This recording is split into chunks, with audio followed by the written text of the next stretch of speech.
আসসালামু আলাইকুম everyone, welcome to my channel. আজকে আপনাদের একটি সুন্দর বাড়ি এঁকে দেখাবো। তো চলুন দেরি না করে দেখে নিই।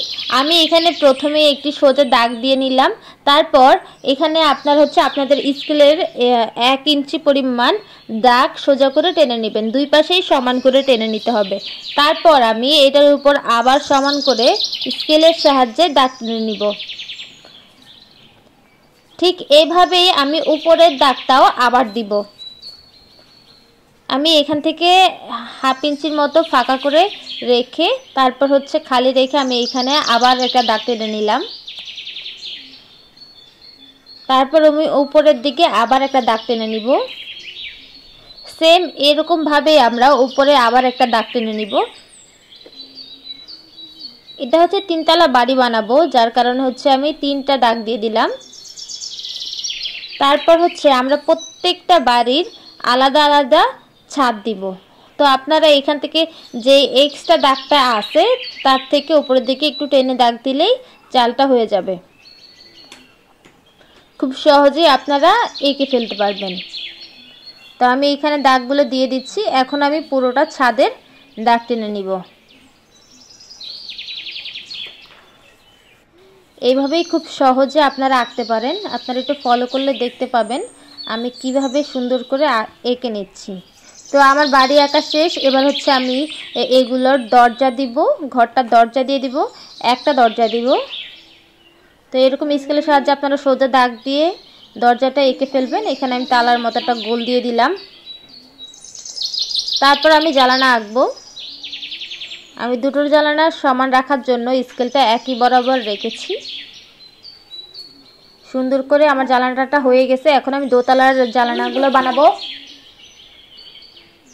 তো আমি এইখানে 3টা জানালা দিব। তো প্রথমে আগে আমি দুটো জানালা দিয়ে নিচ্ছি, তারপর আমি 3 নাম্বার জানালাটাই দিব। দেখুন সুন্দর করে এরকম করে আস্তে আস্তে আপনারা স্কেলের সাহায্যে প্রত্যেকটা দাগ টেনে নেবেন, তাহলে ঘরটা বেশি সুন্দর লাগবে। তারপর আমি জানালার ভিতরে একটা একটা করে দাগ দিয়ে দিচ্ছি। আপনারা চাইলে অধিক দাগ দিতে পারেন, কোনো ধরনের সমস্যা হবে না, আরও বেশি সুন্দর লাগবে। আমি এগুলোর পরে আবার ছবিটা পুরো আঁকার পরে আমি জানালার ভিতরে আরও কয়েকটা দাগ দিয়ে দিব। তো আমি এটা সব স্কেল সমান বরাবর রেখে আপনার জানালাগুলো আঁকবেন, তাহলে কিন্তু প্রত্যেকটা জানালা সমান হবে। তো আমি এখানে রাস্তার জন্য আরেকটা সুন্দর করে সোজা দাগ দিয়ে নিলাম। এবার আমি ছোট ছোট করে ঘাস দিয়ে দিব।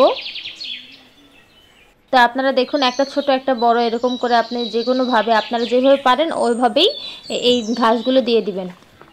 তারপর আমি রাস্তার যেই দাগগুলো থাকে সেই দাগগুলো দিয়ে দিলাম। একটি স্কেল সোজাভাবে ধরে এরকম করে 1 ইঞ্চি পরিমাণ করে আপনারা দাগ টেনে নেবেন।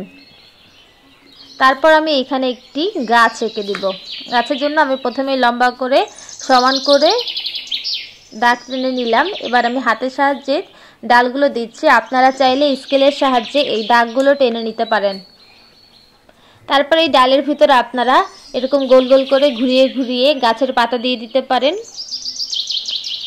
তো দেখুন এখন আমি এই রোডটা হালকা পাতলা একটু রং করে দিচ্ছি পেন্সিলের সাহায্যে। যেহেতু আমার ছবিটা সাদা কালো থাকবে, তাই আমি পেন্সিলের সাহায্যে ছবি এঁকে নিচ্ছি, রং করে নিচ্ছি। আপনারা যদি রং করতে চান তাহলে এই পেন্সিলের দাগগুলো দেওয়ার প্রয়োজন নেই। তো আমি সুন্দরভাবে আলতোভাবে দাগ রংটা করে নিচ্ছি। তা আমার রোড রং করা শেষ। এখন আমি চালটা হালকা পাতলা একটু দাগ টেনে নিচ্ছি, পুরোটা করব না, সামান্য পরিমাণে। আর এইখান দিয়ে আমি একটি সূর্য এঁকে নিচ্ছি। দেখুন আমার ছবিটি কিন্তু অলমোস্ট হয়ে গেছে। দেখুন আমি এখানে সূর্যের চারিপাশে হালকা পাতলা করে একটু পেন্সিলের সাহায্যে একটু এঁকে নিচ্ছি। তো আমার ঘরটা তৈরি হয়ে গেছে। কেমন হলো আমাদের কমেন্ট বক্সে জানাবেন।